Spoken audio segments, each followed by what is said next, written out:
you for watching this review of the Money and the Law of Attraction cards. This is Rhonda, and I'll be showing you all 60 cards so you can get a feel for this deck and whether it's for you. And if it is, you'll find a link in the description box to purchase it.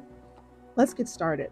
This deck was co-created by Esther Hicks, who channels the being known as Abraham, and the late Jerry Hicks, with art by Christine Beauregard. The 60 cards come in a nice, sturdy box.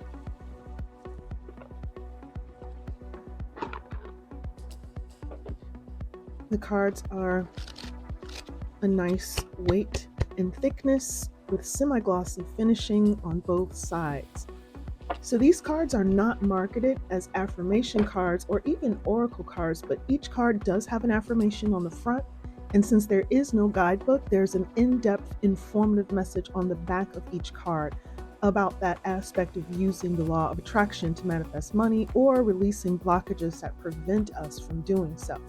I consider this a learning deck that you can just read through regularly to understand the law of attraction. You can set aside cards that you most need to absorb by reading repeatedly, and that's very helpful. I do consider these cards affirmation cards, and if you like the deck, I also recommend using it as a complement to any oracle or tarot reading that involves money or prosperity or abundance. And if you're trying to help someone learn how to manifest or release blocks, this is a great deck that you can pull from or allow your client to pull from, which can indicate for them an area of growth or change related to their question.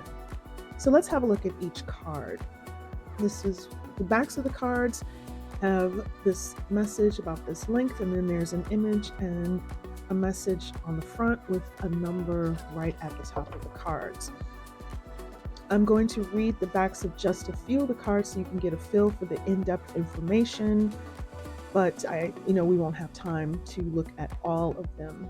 So we start off with this welcome message. In lieu of a guidebook, we do have this picture on the back of Jerry and Esther, and it just gives a little biographical information about them. And then here's an introductory letter. Dear friends, while money is not absolutely essential to your experience, to most people, money and freedom are synonymous. And since an intense awareness of your right to be free is at the very core of that which you are, it follows, therefore, that your relationship with money is one of the most important subjects of your life experience.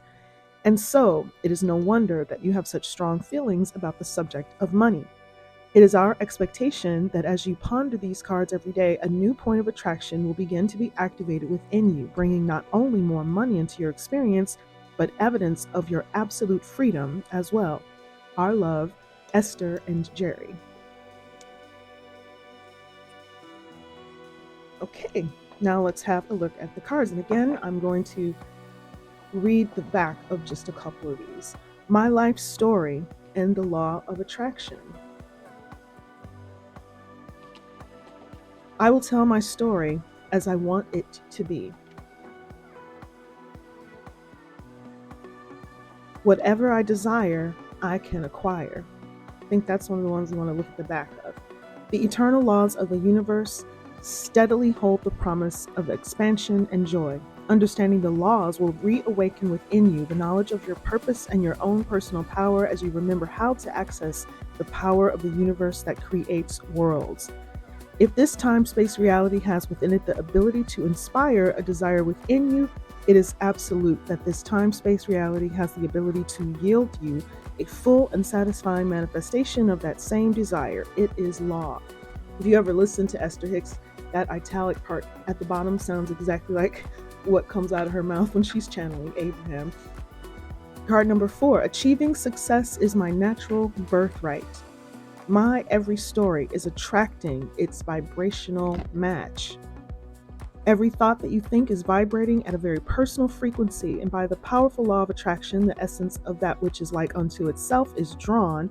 That thought is now attracting another thought and its vibrational match. And now those combined thoughts are vibrating at a frequency that is higher than the thought that came before. And they will now, by the law of attraction, attract another and another, until eventually the thoughts will be powerful enough to attract a real life situation or manifestation. Again, my every story is attracting its vibrational match. So every thought that you think, the more high vibrational it gets, the more attractive it gets. I am the creator of my own life experience. Money is not the root of evil or of happiness. I am the attractor of my every experience.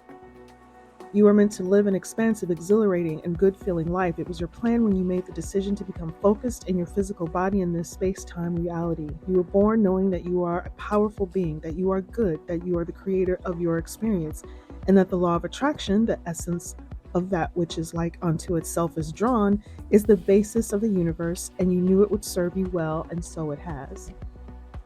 I can see my world through the eyes of Source. I can deliberately choose to feel better now. I can pivot from feeling bad to feeling good. I want to harmonize with my desire. What do I want and why do I want it? I'm a vibrational being in a vibrational universe. I can give my attention to the positive aspects. My attention to unwanted attracts more unwanted. The law of attraction adds power to both problems and solutions. Nothing is more important than that I feel good.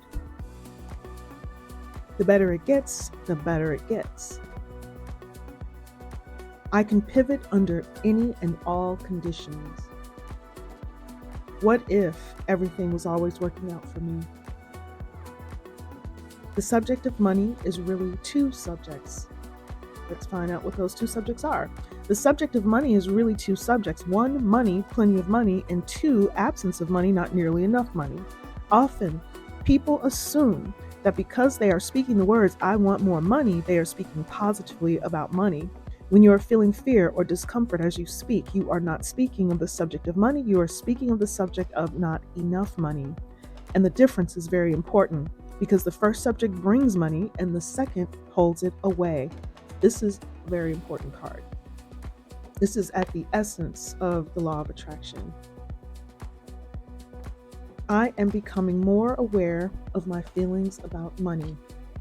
I want to harmonize with what I believe is good. I can always tell a different financial abundance story. Whenever I'm feeling good, I am attracting good.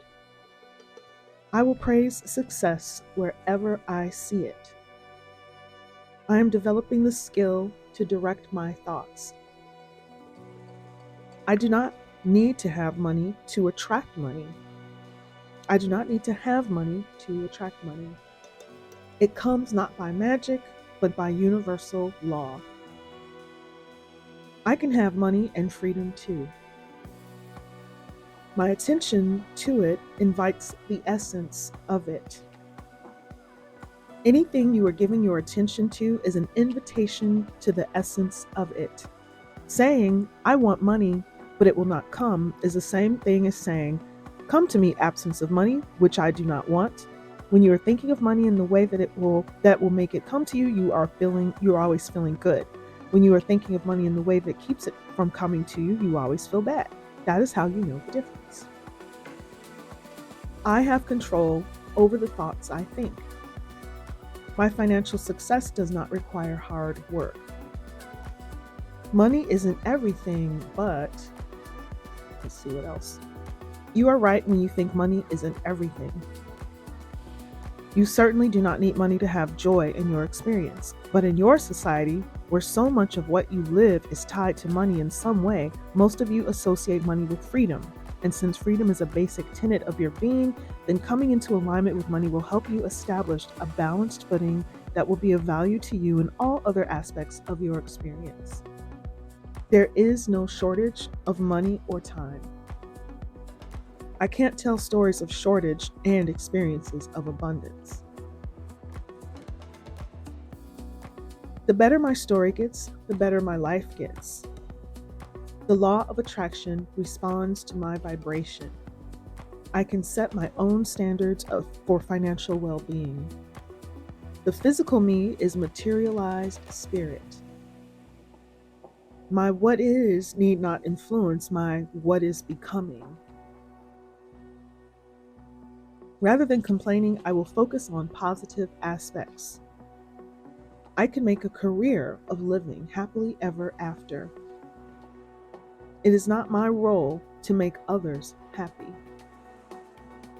We are each responsible for the thoughts we think. My career is one of creating a joyful life experience.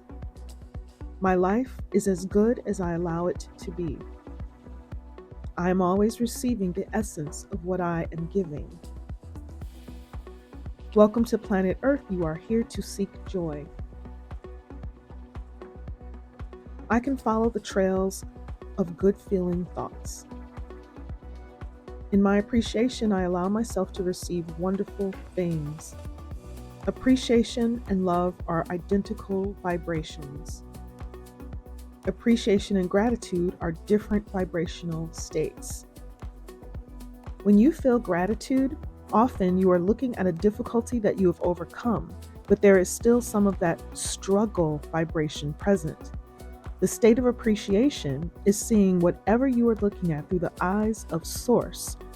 You could walk down a crowded street with all kinds of things that a lot of other people would find reason to criticize or worry about, and you would not have access to them because your vibration of appreciation is picking out for you things of a different vibrational nature. I can transform my own world.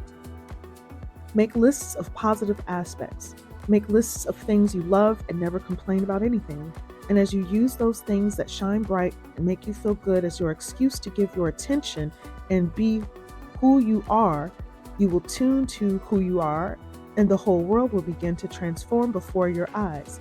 It is not your job to transform the world for others, but it is your job to transform it for you.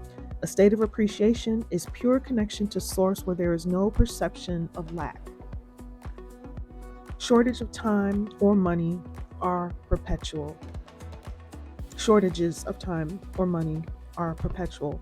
If you are feeling a shortage of time or money, your best effort would be to focus on better feeling thoughts and do more things that make you feel good. Your time is a perceptual thing, and even though the clock is ticking the same for everyone, your alignment affects your perception, as well as the results that you allow. As you observe the enormous differences in the effort that people apply and the results they achieve, you have to conclude that there is more to the equation of achieving than action alone. I can create both money and the time to enjoy it.